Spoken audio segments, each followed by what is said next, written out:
It's an undisputed fact that Christmas has a magical way of putting a smile on most people's world-weary mug. Whether it's trimming the tree, hanging lights on the house, gift wrapping, cooking some great food, spiking the eggnog with way too much rum, watching holiday classics on TV, or singing carols, Christmas is definitely worthy of its title, the most wonderful time of the year. But make no mistake, people, history has often proven that every holiday has a dark side of sorts. And Christmas is no exception. Thanks to being a fan of folklore and mythology, I've rediscovered the legends of 3 different nightmarish creatures who tend to celebrate Christmas in their own horrifying way. And like the 3 Dickensian spirits representing the past, present, and future, we shall come to know them better, man. We will not be rocking around the Christmas tree this year, but rather venturing into the shadows beneath it.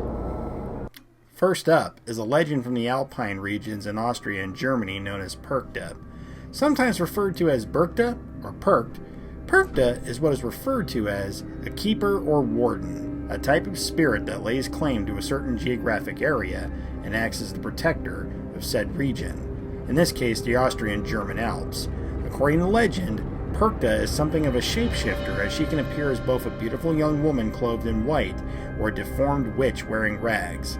During the midwinter months, more specifically the 12 days of Christmas, she is said to enter a person's home and judge whether or not they have been well-behaved, generous, and hard-working throughout the year.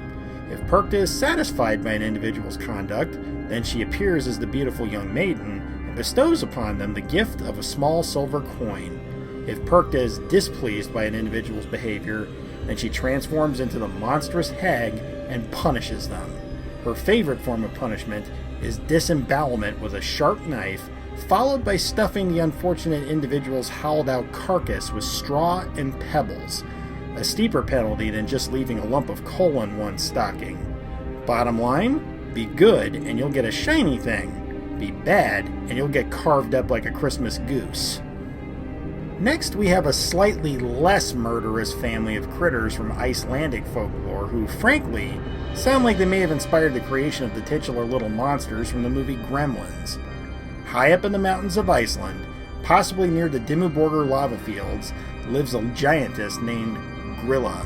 Described as a hideously deformed creature, Grilla possesses a monstrous appetite for children, who lives in a cave with her deadbeat of a third husband Lepaludi, her giant man-eating feline companion called Yule Cat, and her 13 kids, who are referred to as the Yule Lads.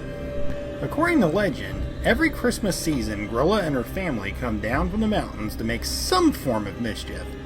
Except for Lepaludi, who elects to stay home and keep his lazy posterior planted firmly on the couch. Once the family hits town, they split up and they do their own thing. Grilla goes door to door asking people if they have any naughty children to spare so she can make her favorite stew. To which the people respond by either buying her off with food or chasing her away. Yule Cat struts through town and indulges in his favorite holiday tradition, eating people who don't have any new clothes to wear for Christmas.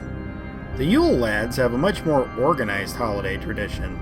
Starting on December 12th and continuing until Christmas Eve, the kids wander into town one by one where they leave gifts for all of the good children and start harassing the rest of the townsfolk in very specific ways.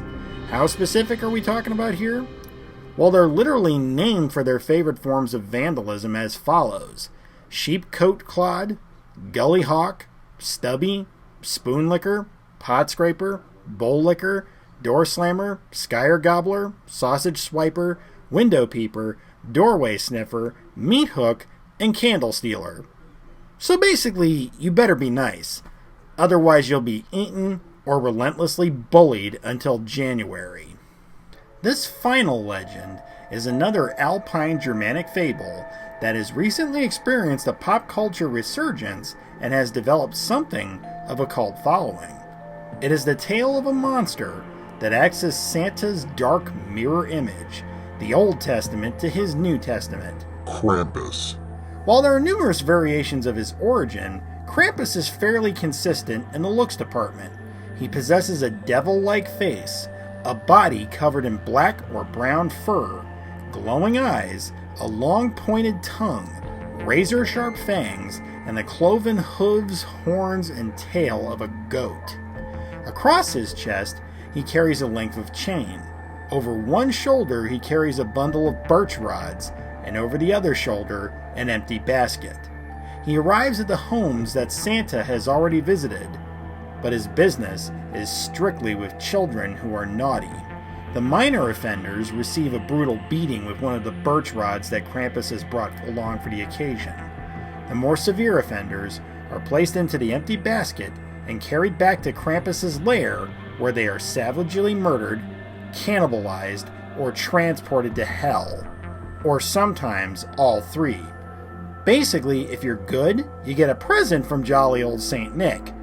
If you're bad, then you get paid a visit by the devil of Christmas himself, and he'll make sure you pay dearly for all of your misdeeds.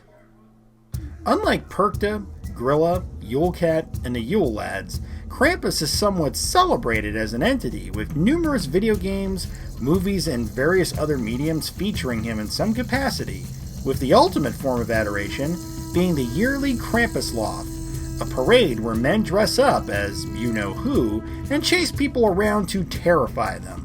So it would seem that while the other Christmas-centered cryptids that I mentioned somewhat remain in obscurity, Krampus has achieved sort of a celebrity status, becoming a rock star among other famous creatures like Bigfoot or the Loch Ness Monster. So what are we to take away from all of this? Well, since the idea of Christmas is to be the one day of the year where everyone is supposed to come together in the name of goodwill towards men, sometimes you need to show the negative in order to highlight the positive. While the creatures described in these fables may or may not be real, the strong life lessons they impart are quite tangible.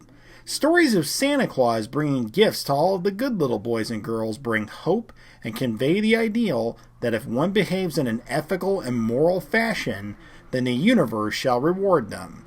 The stories of Krampus, Perkta, and Grilla are grim reminders that evil begets evil. When you bring darkness and misery upon others, it comes back upon you tenfold. So you better watch out. You better not cry. And you better not pout. Why, you may ask? Because karma is a and she never takes a day off. If you like this video, please show your support by dropping a comment below, hitting the like button, and sharing it with your friends. If you're curious about my future content and want to hear more creepy tales, then please subscribe to my channel and hit the little bell icon so you'll be notified when I upload something new. Until next time, have a lovely day, stay safe out there, have a happy holiday, and most importantly, stay creepy.